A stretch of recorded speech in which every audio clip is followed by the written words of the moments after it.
New CENTER Maine is partnering with the Maine-Monitor to bring you some of the reporting done by journalists at the nonprofit independent publication. We'll be bringing you a news story each Monday. Today, we are talking about childcare challenges in Maine. Between September of 2022 and August of 2024, Maine's Department of Health and Human Services reimbursed childcare providers across the state roughly $13.5 million for the care of foster children. Providers, however, say it can take months, even years, to be reimbursed, threatening their survival. Alexa Faust is a reporting fellow with the Maine-Monitor and joins us now with more on this. Alexa, thanks for being with us. Thanks for having me. Yeah. So you dove into this research. First off, what made you decide to look into this and how did you go about it? Yeah. So a couple of months ago, I worked with the Monitor on a story that focused again on the issues that childcare providers are facing.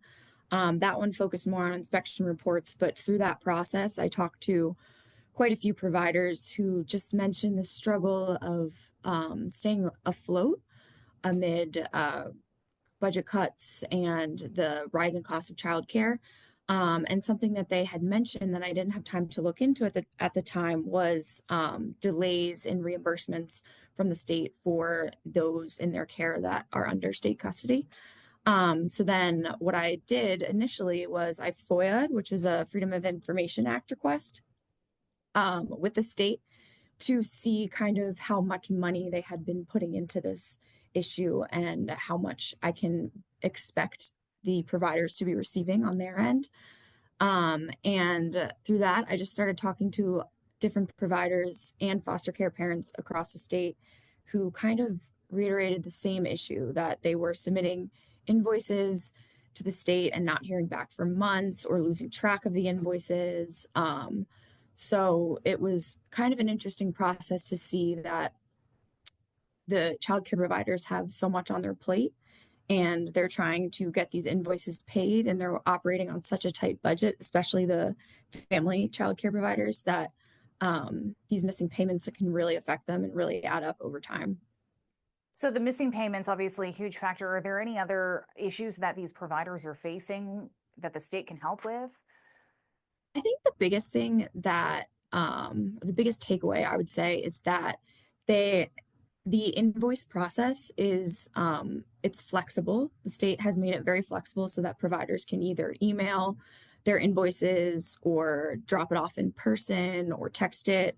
And I think because of that, things can get lost in the mix, and there's no central point of like a depository for all of these forms, and the state's not necessarily tracking the invoices. So I think that is an added frustration that mounts to the missing payments, is just keeping track of everything. And childcare is such an important thing, especially here in Maine. Are there any solutions to this problem that you found on the horizon? Yeah. So speaking with the Department of Health and Human Services that oversees these invoices, they're trying to, in November, they started working on having a central point of contact for foster care parents to submit invoices to make it easier. And on the other end, having more of a direct deposit situation in place for providers. And then just recently, last week, the Government Oversight Committee voted to investigate this issue to see kind of what lays at the heart of the problem. So that's going to be ongoing, and we'll see what their investigation uncovers.